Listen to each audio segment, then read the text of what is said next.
오늘 하나님께서 우리에게 주시는 말씀은 마태복음 20장 1절에서 16절까지의 말씀입니다. 마태복음 20장 1절에서 16절 말씀, 저와 여러분 한 절씩 교독합니다. 천국은 마치 품꾼을 얻어 포도원에 들여보내려고 이른 아침에 나간 집주인과 같으니, 그가 하루 한 데나리온씩 품꾼들과 약속하여 포도원에 들여보내고 또 제3시에 나가보니 장터에 놀고 서 있는 사람들이 또 있는지라. 그들에게 이르되 너희도 포도원에 들어가라. 내가 너희에게 상당하게 주리라 하니 그들이 가고 제6시와 제9시에 또 나가 그와 같이 하고, 제11시에도 나가보니 서 있는 사람들이 또 있는지라. 이르되 너희는 어찌하여 종일토록 놀고 여기 서 있느냐. 이르되 우리를 품꾼으로 쓰는 이가 없음이니이다. 이르되 너희도 포도원에 들어가라 하니라. 저물매 포도원 주인이 청지기에 이르되 품꾼들을 불러 나중 온 자로부터 시작하여 먼저 온 자까지 삭을 주라 하니 제11시에 온 자들이 와서 한 데나리온씩을 받거늘, 먼저 온 자들이 와서 더 받을 줄 알았더니 그들도 한 데나리온씩 받은지라. 받은 후 집주인을 원망하여 이르되 나중 온 이 사람들은 한 시간밖에 일하지 아니하였거늘 그들을 종일 수고하며 더위를 견딘 우리와 같게 하였나이다. 주인이 그 중에 한 사람에게 대답하여 이르되 친구여, 내가 내게 잘못한 것이 없노라. 네가 나와 한 데나리온의 약속을 하지 아니하였느냐. 내 것이나 가지고 가라. 나중 온 이 사람에게 너와 같이 주는 것이 내 뜻이니라. 내 것을 가지고 내 뜻대로 할 것이 아니냐. 내가 선함으로 네가 악하게 보느냐. 이와 같이 나중 된 자로서 먼저 되고 먼저 된 자로서 나중 되리라. 아멘.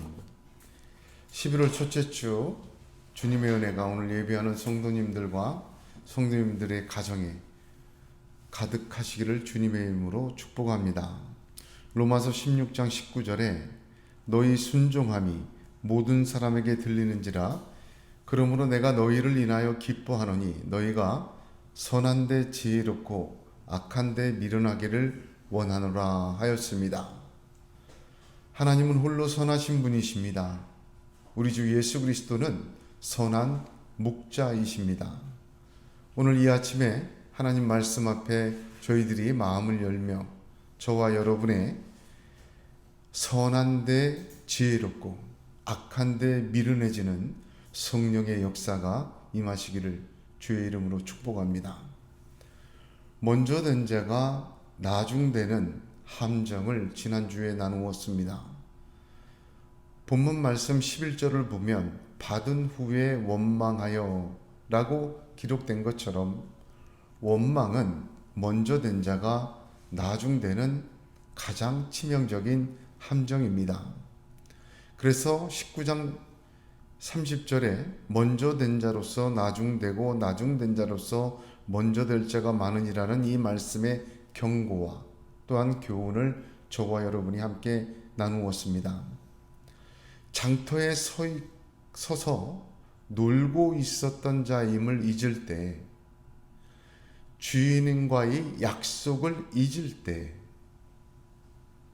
주인의 것이며 주인의 뜻대로 하는 것임을 잊을 때 원망하게 되고, 원망은 먼저 된 자로서 나중으로 떨어지는 그런 가장 피해야 될 함정임을 또한 강조하고 함께 은혜 나누었습니다.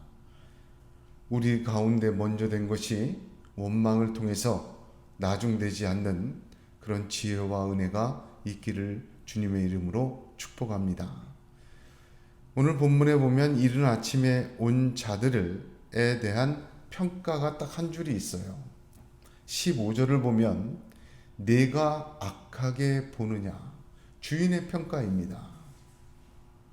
이른 아침에 와서 하루 종일 일한 사람, 원망하는 사람들에 대한 평가, 내가 악하게 보느냐입니다.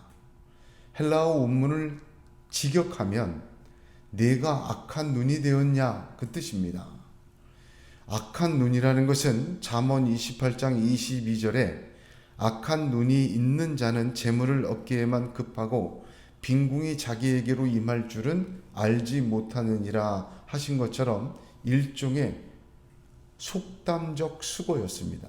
악한 눈이라는 것이 뭘 뜻하냐면 탐욕적으로 재물을 얻으며 인색하고 탐욕적인 눈, 그런 존재, 그걸 말할 때 악한 눈이라고 그렇게 속담처럼 사용하였던 것입니다.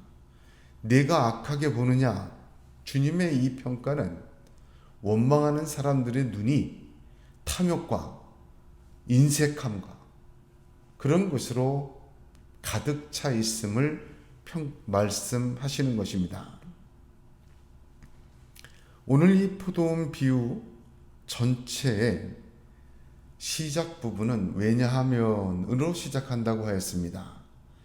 자기 자신의 유익에 몰두하고 내가 받을 것이 무엇인지에 집중되어 있는 19장 27절 베드로의 질문, 우리는 모든 것을 버리고 주를 쫓았으니 우리가 얻을 것은 무엇입니까? 라는 이 질문에 대한 정확한 지적이고 비유요 또한 말씀입니다. 자기 중심적인 베드로의 그 자기 유익만 생각하고 자기가 얻을 것에 몰두한 이 베드로에 대한 예수 그리스도의 비유요 풍자인데, 여러분 어떻게 보면 자기 자신에게 몰두되어 있는 사람은 원망하기 쉬워요. 자기가 받은 것도 불만스럽고 남들이 받는 것도 만족하지 못해요. 원망이 자꾸 늘면요 악한 눈이 되어버립니다. 그 결과는 먼저 된 것들이 다 나중으로 떨어져 버려요. 아무 유익이 없습니다. 그런 사람들에게도 이 주인은 친구여라고 부른 것처럼 또 한 데나리온을 주신 것처럼 받기는 받아요. 그렇지만 먼저 된 그 아름다운 것들이 다 나중으로 밀려져 버리는 참 어이없는 그런 상황에 떨어집니다. 그러므로 우리의 먼저 된 것들이 원망을 통해 나중되지 않기를 바랍니다. 원망이 계속되면, 투덜거리는 것이 반복되면 하나님에 대한 원망의 뿌리는 악한 눈으로 발전하게 되고 결국은 나중된 것으로 전락하게 되어버리고 마는 것입니다.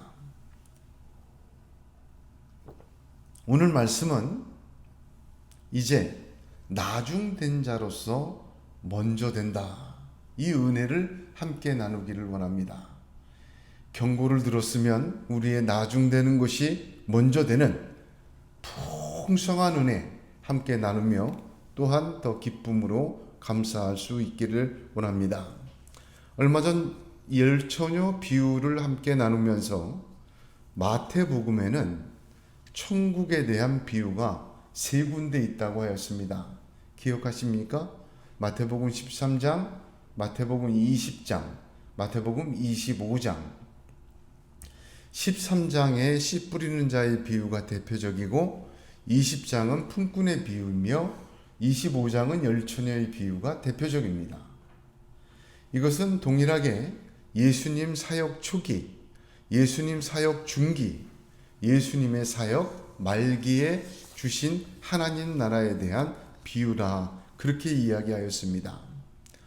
예수님의 사역 초기에 하나님 나라를 가르치실 때는 씨 뿌린 자를 비유를 통해서 100배의 결실을 말합니다. 반드시 이거는 열매, 겨자씨가 작지만 나중에 자라면 공중의 새가 된다. 지금 이 하나님의 나라, 나 예수로 시작되는 이 하나님 나라는 온 세상을 덮어버릴 것이다. 예수님의 중기하신 이 포도원 품꾼의 비유는 사역의 절정기였어요. 이 사역의 절정기에서는 변화산의 사건도 있었고요. 예루살렘 들어가시기 직전에 모든 백성들이 호산나 다윗의 자손이여 종려나무 가지를 꺾어 그가 지나가시는 자리에 깔아내는 사역의 절정기에 주신 하나님의 나라의 말씀이에요.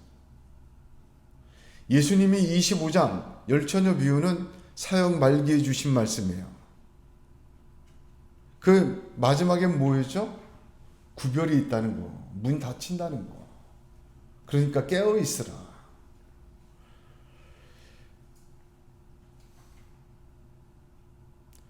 오늘 읽은 사역 품꾼의 이 비유는 하나님 사역의 절정기라고 할 수 있는 중기에 주신 하나님 나라에 대한 교훈이에요.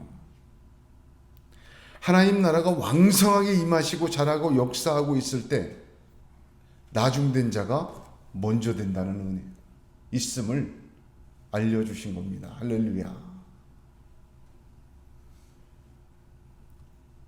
하나님 나라가 왕성하게 자라고 임하고 역사하고 있을 때, 아직 낮을 때 우리에게 주신 은혜가 나중된 것 먼저 된다. 할렐루야. 요한복음 9장을 보게 되면 1절에 나면서부터 맹인된 자가 나옵니다. 제자들이 물어봐요. 이게 누구의 죄입니까? 나면서 맹인됐으니까 부모의 죄입니까? 그래도 나면서부터 죄인 됐어도 저 맹인된 자의 죄입니까? 예수님이 제자들에게 맹인의 눈을 고쳐주시며 대답해 주십니다. 하나님이 하시는 일을 나타내고자 함이라. 그런데 그 말씀하시고 바로 이어서 뭐라고 얘기하시냐면 때가 아직 낮음에 나를 보내신 이의 일을 우리가 하여야 하리라. 밤이 오리니 그때에는 아무도 일할 수 없느니라. 그렇게 덧붙이십니다. 하나님께서는 주님을 통해 하나님 나라가 오심을 알려주시기 위해 하나님이 하시는 일을 나타내고자 하는 중에 하나로 나면서 맹인된 자를 고치게 하셨어요.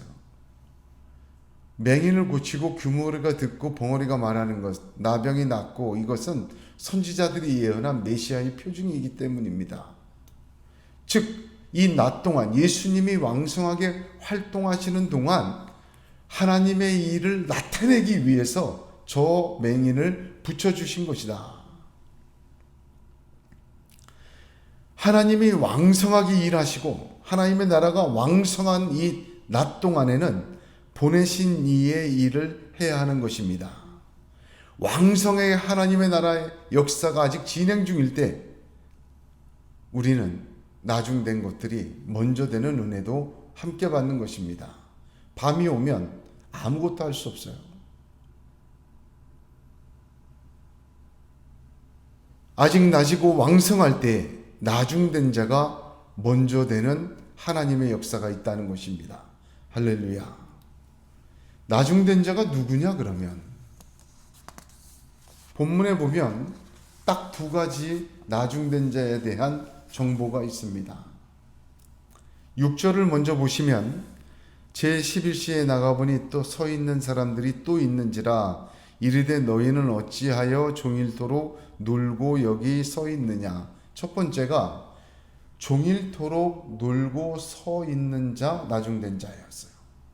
두 번째는 7절에 이르되 우리를 품꾼으로 쓰는 이가 없음이니이다. 두 번째는 아무도 품꾼으로 써주는 사람이 없는 자가 나중된 자예요. 우리가 성경을 볼 때 추론하는 것을 조심해야 합니다. 제가 지난주 누가복음을 묵상하다가 아주 깊은 은혜를 많이 받았어요. 평소에는 그냥 지나치는 말씀이었는데 성령께서 은혜를 주신 것입니다. 누가복음 1장 1절에서 4절을 보면 이 복음 누가는 누가 자신의 복음서를 기록한 기준과 태도와 전하는 자세를 아주 분명하게 먼저 밝히고 시작합니다. 그런데 사복음서 중에 이렇게 기록의 기준과 목적과 태도와 자세를 밝힌 것은 누가복음이 유일합니다. 저는 생각에 이것이 복음서를 읽는 자세고 우리가 전하는 자세며 우리가 복음서에 바라는 것의 기준이 되라고 주신 말씀이라고 그렇게 큰 은혜를 받았습니다. 그 누가복음 1장 1절에는 어떻게 시작하냐면 우리 중에 이루어진 사실에 대하여라고 시작합니다. 헬라어를 보면 이루어진이란 뜻은 충분히 완성된 사실, 팩트에 대하여.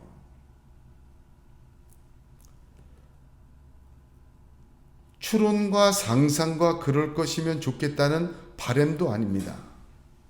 말씀은 하나님의 약속에 의해 완성된 사실에 대하여 나누어야 하는 것입니다. 가끔 보면 하나님의 예언의 약속에 완성된 사실이 아니라 개인적인 상상력이나 합리적인 추론으로 성경을 확장하고 생각하며 단정하는 경우들을 여럿 보게 됩니다. 이것은 설득력이 있을 수는 있지만 매우 위험한 시도들이에요. 이것은 말씀의 적용이 아니라 말씀의 사용입니다.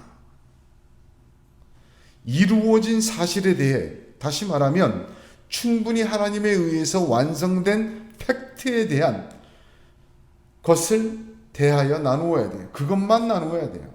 거기에 그 충분히 완성된 팩트를 만들어 가신 성령의 감동이 동일하게 우리에게도 역사하시는 것입니다. 사람의 지혜와 사람의 말로 설득하려고 하면 안 됩니다. 하나님이 하시기에 이루어진 사실에 대해서 나누어야 하는 것입니다. 많이들 보면 묵상을 많이 합니다. 묵상은 좋은 거죠. 그런데 묵상이라는 공인된 도구를 통해 사람들은 자신의 상상력이나 자기가 생각하는 기준에 합리적이고 철학적이며 또 많은 사람들의 동의가 가능한 것들로 확장하고 해석하고 적용해 버립니다. 여러분, 이렇게 될 때 깊은 은혜가 있다고 생각하는 것과 자기 나름대로의 함정에 빠지는 것 별 차이가 없어요. 오로지 말씀은 성경에 기록된 예언이 하나님의 손에 의해 이루어져 완성된 사실에 대하여만 나누고 전해야 합니다. 그러므로 오늘 본문에 먼저 되어 축복받은 나중된 자들이 누구냐 하는 질문을 던질 때 오직 성경이 기록한 사실에 대해서만 나누어야 돼요. 제가 그 이유를 좀 이따 말씀드리겠습니다. 저는 제가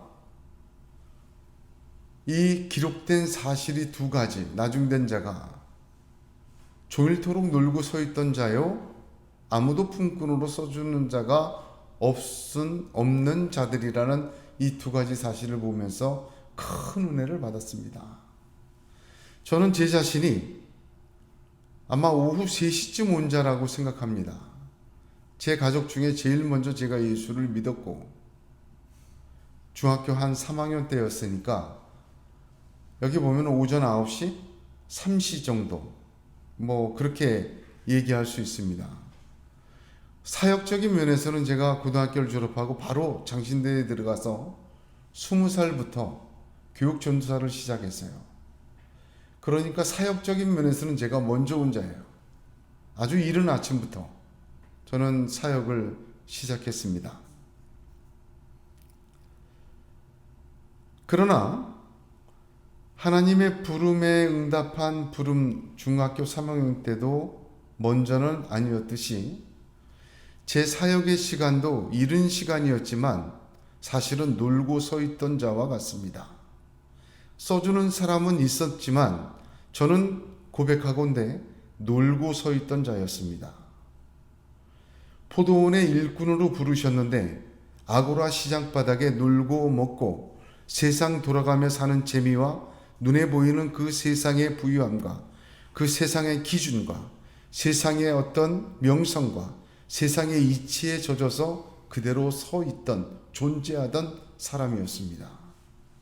사실 지난 한 주간 이 말씀을 계속 묵상하며 저는 매우 괴로웠고 고통스러웠습니다. 깊은 회개와 함께 나중된 자로서 먼저 된 자가 되게 하시는 하나님의 은혜를 간절히 사모하는 한 주였습니다. 나중 5시에 된 이 나중된 자들은 또 하나 포도원 주인들이 쓰고 싶어도 쓸 수 없는 사람들이었어요. 당시의 일꾼들은 한 데나리온이라는 일당 품삯을 벌어서 하루 벌어 하루 먹고 살았습니다. 그날의 일이 없으면 굶었어요. 무료 급식소나 도움의 손길을 얻어 연명했습니다. 그러므로 반드시 일을 해야 합니다. 그런데 오후 5시 나중된 자들은 하루가 다 저물어 갈 때까지 써주는 사람이 없는 쓸모없는 사람들이었습니다. 그 결격 사유가 무엇인지는 알려지지 않았어요. 다만 누구도 쓰기를 꺼려하는 쓸모가 없는 사람, 누구도 쓰기 싫어하는 그러한 사람들이었다는 말입니다. 이 두 가지 사실 외에 다른 어떠한 추론과 상상을 하지 말아야 합니다. 5시까지 포기하지 않고 서 있었다는 등, 그들이 기다리는 그런 믿음이 있었다는 등, 5시에도 부름을 받을 때 거절하지 않았다는 등, 5시에 들어가서는 온종일 일한 사람보다 늦게 왔으니 더 열심히 했다는 등, 5시에 불러주었으니 일한 만큼 받아야지 하는 겸손한 마음이 있었다는 등, 어쨌든 그들이 무엇을 해서 최선을 다한 결과를 내서 나중된 자가 처음 됐다고 이야기하는 지혜를 얻자고 하는 사람들의 말은 믿지 마십시오. 이것은 성경의 확장이에요. 추론입니다. 상상이에요. 나중된 그들에게는 먼저 된 이유와 근거가 아무것도 없어요. 그냥 놀고 서 있던 자입니다. 그들은 누구도 쓰기 싫어하는 외면받는 사람들이었어요. 단 이 두 가지예요. 나중된 자들에게 먼저 될 수 있는 어떠한 이유도 없습니다. 근거도 없고 성경은 밝히질 않았어요. 왜 그렇습니까?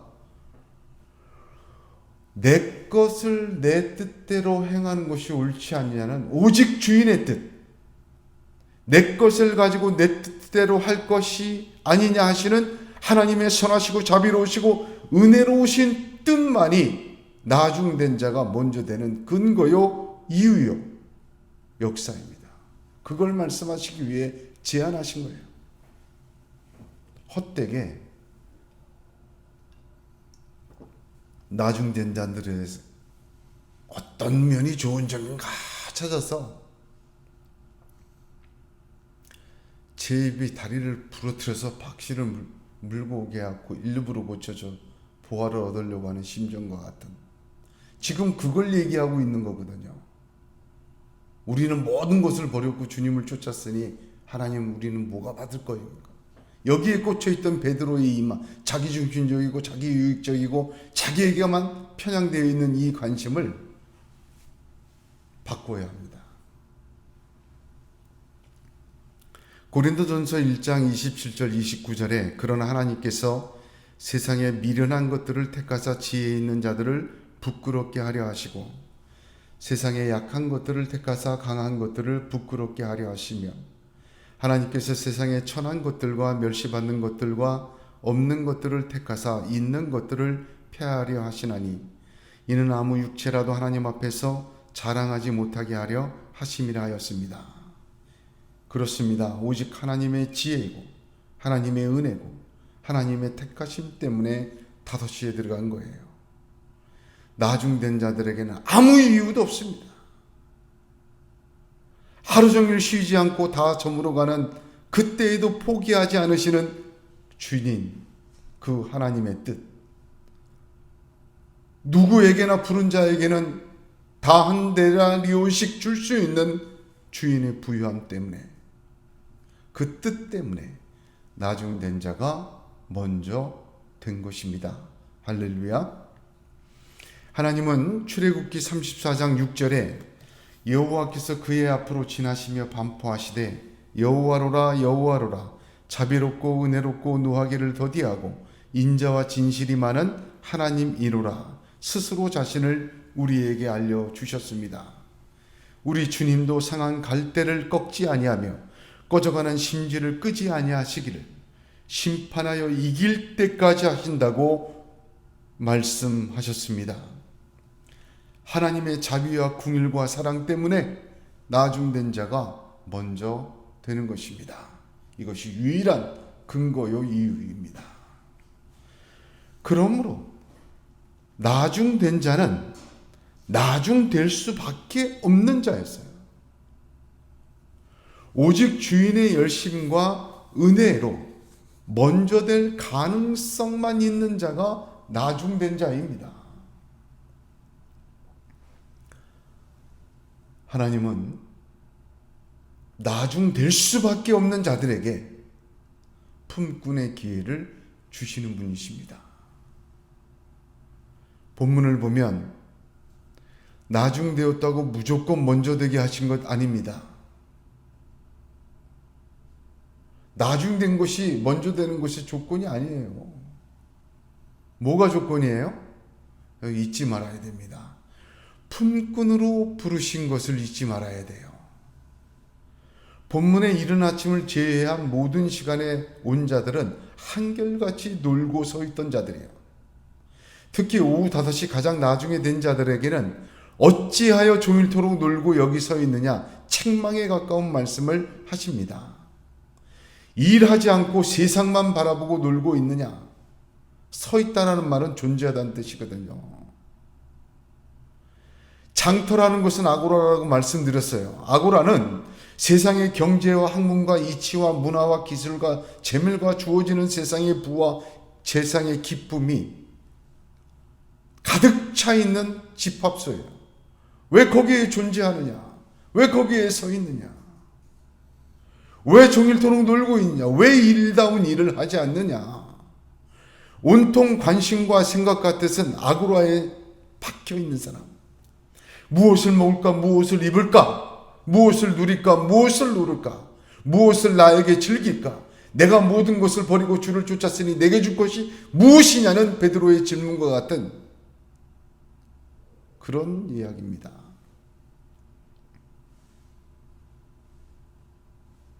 존재의 뿌리가 아고라에 있으면 안 됩니다. 포도원에 있어야 돼요. 포도원에 생명이 있습니다. 그럼에도 불구하고 저물 때가 있어 더 이상 존재하지 않고 폐장해야 될 아고라에 자신의 존재를 두고 있는 자들을 책망하십니다. 놀고 있는 거예요. 여기는 놀고 있다, 이 말은 일하지 않고 있다는 말이죠. 진정으로 우리가 해야 될 일은 포도원의 품꾼이 되는 것입니다. 선하신 주인, 풍요로우신 주인, 은혜로우신 주인, 그 뜻대로 자신의 것을 나누어 주시는 그 하나님의 일꾼 되는 것, 포도원의 품꾼 되는 것, 이것이 놀지 않는 것입니다. 잊지 말아야 돼요. 하나님의 나라가 왕성하게 이루어져 가고 있습니다. 자라고 성장하고 침투하고 임하시고 계십니다. 그럴 때 우리의 인생이 비록 늦은 5시와 같은 때에 있더라도 일해야 합니다. 어디에서? 포도원에서 일해야 합니다. 품꾼으로 말입니다. 주인을 원망하지 않는 일꾼이 되어야 합니다. 그 통로, 그 기회, 그 과정을 통해 하나님은 나중된 자를 먼저 되게 하시는 것입니다. 할렐루야.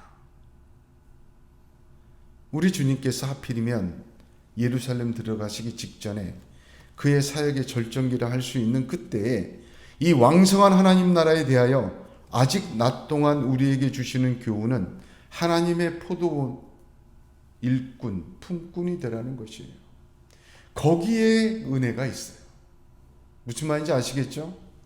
아고라에 서 있는 우리의 존재의 은혜가 있는 게 아니에요. 책망받아요. 어찌하여 종일토록 놀고 여기 서 있느냐? 하나님께서는 낮 동안은 언제든지 찾아와 부르십니다. 그 기회를 통해 하나님은 한 데나리온을 주시고 하나님께서 나중된 그 자들을 먼저 만들어 주신다는 이야기입니다. 할렐루야. 저와 여러분 이렇게 되시기를 주님의 은혜, 주님의 이름으로 축복합니다. 우리는 품꾼이 되어야 돼요. 예수 그리스도의 십자가는 하나님의 은혜 그 자체이죠. 그렇다면 십자가를 통해서 이루어진 3가지 사실이 있는데 첫 번째는 뭡니까? 죄사함이에요. 에베소서 1장 7절 보면 우리가 그리스도 안에서 그의 은혜의 풍성함을 따라 그의 피로 말미암아 구속 곧 죄사함을 받았느니라. 예수님의 십자가는 대속의 십자가였어요. 주님이 죽으심으로 우리가 죄사함 얻은 것이 이게 제1번이에요. 단 뭐 죄사함만 받고 끝난 게 아니죠. 예수님의 십자가를 통해서 우리가 어떻게 됐어요? 하나님의 자녀, 하나님의 백성 됐어요. 상속자 된 거예요. 이런 자격과 신분을 믿을 때 거저 선물로 그냥 주셨어요. 여기까지 1번이에요. 2번은 뭐예요? 십자가 역사의 2번. 우리가 그리스도와 함께 십자가에 못 박히는 것이에요. 로마서 6장, 갈라디아서 2장 20절. 우리가 그리스도와 함께 십자가에 하나님은 우리를 못 박아 놓으셨어요. 왜? 옛사람은 죽고 새사람은 새롭게 살으라. 다시 말하면 하나님 우리를 재창조하시고 거듭나게 하시는 거예요. 뭘 통해서? 십자가를 통해서. 새로운 존재로 완전히 만들어 주시는 거예요. 세 번째, 그럼에도 불구하고 이런 역사 가운데 있는 하나님의 사람은, 십자가의 은혜를 경험한 사람은 이 땅에서 아직 살고 있어요. 그들에게 하나님은 십자가를 통해서 세 번째, 교회를 주셨어요. 십자가를 통해서 그리스도가 죽고 부활하심으로 오순절 성령 강림이 임했고 성령 강림으로 교회가 시작되었어요. 그러므로 십자가의 세 번째는 이 땅에 살고 있는 성도들에 대해 교회라는 선물을 주신 거예요. 스스로 머리가 되시고. 무슨 말인지 알겠죠? 이것은 하나님의 지혜예요. 교회를 주셔서 그리스도와 연합하게 만드셨어요. 한 지체로, 머리가 예수 그리스도로 지체로 연합하게 만든, 이게 에베소서예요. 지금 말씀드린 게 이 십자가의 세 가지 면이 에베소서 전체예요.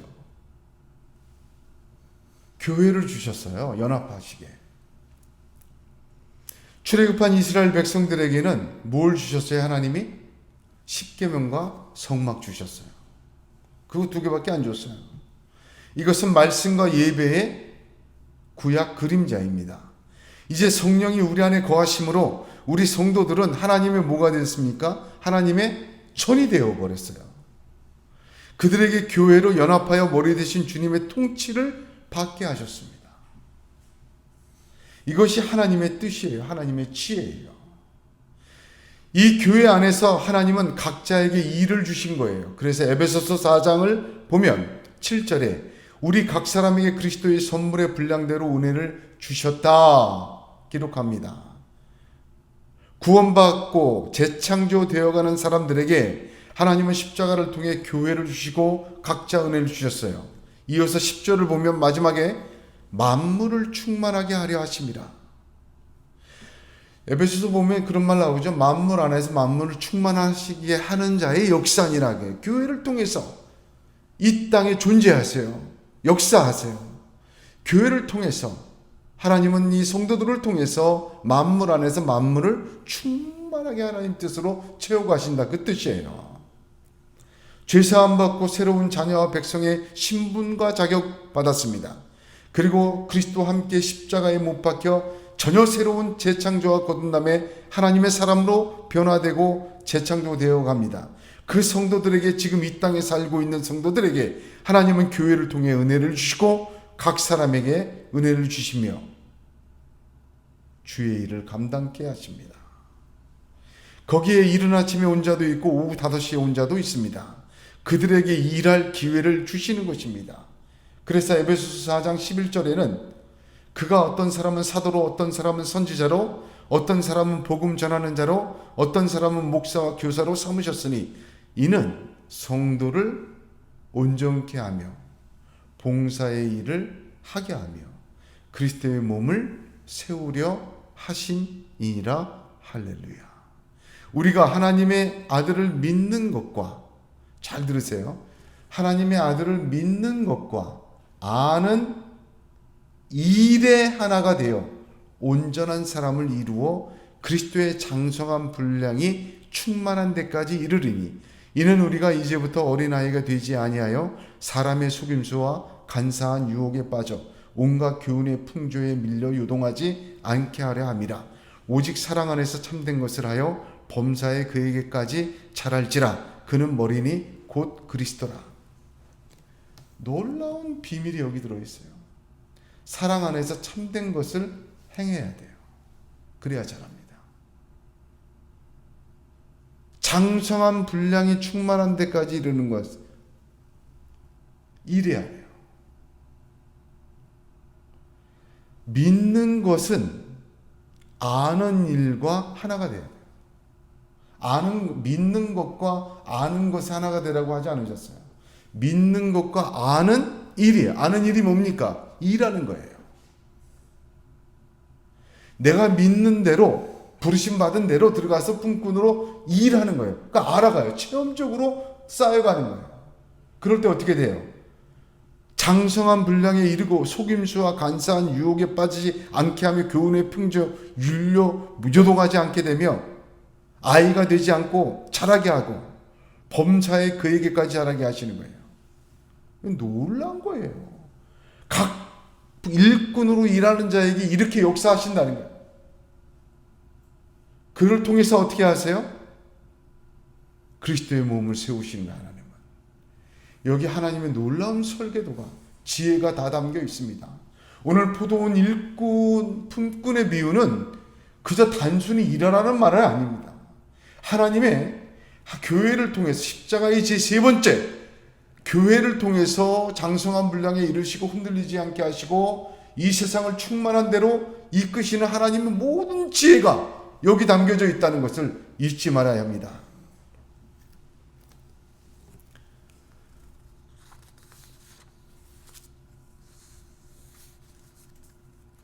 예수 믿고 죄사함 받고 새로운 신분 자격 얻었어요. 그리고 우리가 그리스도와 함께 십자가에 못 박혀서 재창조되어 가고 있어요. 그 완성은요, 품꾼으로 일하는 거예요.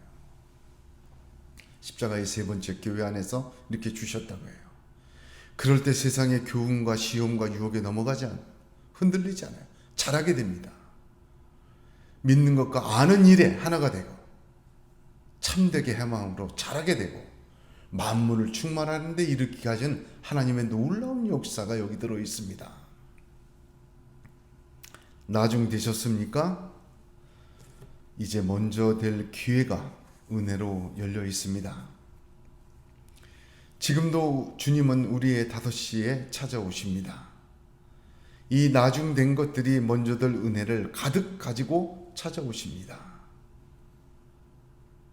설교하는 저나 말씀을 함께 나누는 성도님들이나 나중된 것이 무엇입니까? 거기에는 반드시 아직 낮 동안이기에 기다리시는 하나님의 은혜가 있음을 잊지 말아야 합니다. 아직 낮이기에 그 속에서 그 나중된 것들을 먼저 된 것으로 바꾸어 주시는 기회가 있음을, 은혜가 있음을 믿으시길 바랍니다. 저물어가는 석양을 보게 되면 하루가 다 갔구나, 이제 슬슬 마무리하고 쉬게 됩니다만 하나님은 쉬지 않으십니다. 우리가 바라볼 때 저물어가고 끝나가는 것, 거기에 하나님의 소망이 시작됩니다. 거기에 하나님의 열심이 아직 들어 있습니다. 새벽 날개를 치며 바다 끝에 거할지라도 곧 거기서 우리 하나님이 함께 하시는 것입니다. 끝나가는 것은 우리의 시간이며 우리 자신일 뿐입니다. 하나님은 우리가 놀고 서 있는 그 시간, 그 저물 때, 그 마지막 거기에 얼마든지 다시 시작하십니다. 다시 열어놓으시고 찾아오시고 부르십니다. 우리가 주님의 역사를 다하는 것은 아니지만 하나님의 지혜는, 특히 그 나라가 아직 낮을 때는, 우리의 인생의 빛이 아직 남아있을 때에는 하나님의 나라 포도원의 품꾼이 되어 이 일을 통해 온전하고 장성하고 단단하게 재창조하고 자라게 하십니다. 어떤 사람들은 꼭 교회에만 하나? 지극히 작은 자에게 한 것이 나에게 한 것이다 하셨는데 왜 꼭 교회에만 하나? 그런 말을 하는 분들도 있어요. 더 나아가서는요, 교회와 교인이 아니더라도 더 선하고 더 봉사하고 교인보다 이 타락한 교회보다 더 거룩해 보이는 것이 많고 나가는 것도 봉사라고 말하는 분도 있습니다. 품꾼의 일은 포도원 안에서 해야 돼요. 그걸 가지고 나가서 나누어 주고 전하는 것과 혼돈하면 안 됩니다.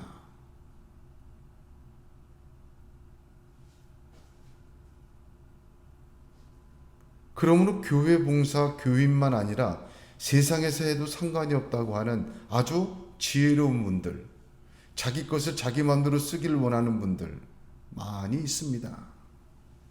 그것은요, 일리는 있지만 인간의 지혜예요. 하나님의 지혜는 아닙니다.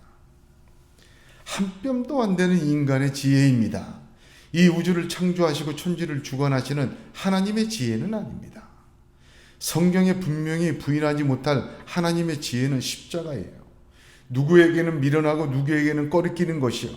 하나님의 어리석음이 사람보다 지혜롭고 하나님의 약하심이 사람보다 강한 것이요. 그 십자가의 첫 번째는 죄사함이요, 두 번째는 함께 못 박히는 것이요, 재창조요, 세 번째는 교회의 품꾼의 일이에요. 주님의 십자가로 교회는 시작되고 하나님의 지혜로 교회를 통해 열어놓으신 이 낮 동안의 시간의 교회에서의 사역, 품꾼의 역사, 그 속에서 나중된 자가 먼저 되게 하시는, 나중된 것들이 먼저 되게 하시는 하나님의 역사도 임할 줄로 믿으시길 바랍니다. 그렇게 되시기를 우리 주 예수 그리스도의 이름으로 축복합니다. 기도하겠습니다. 거룩하시고 은혜로우시고 자비로우시고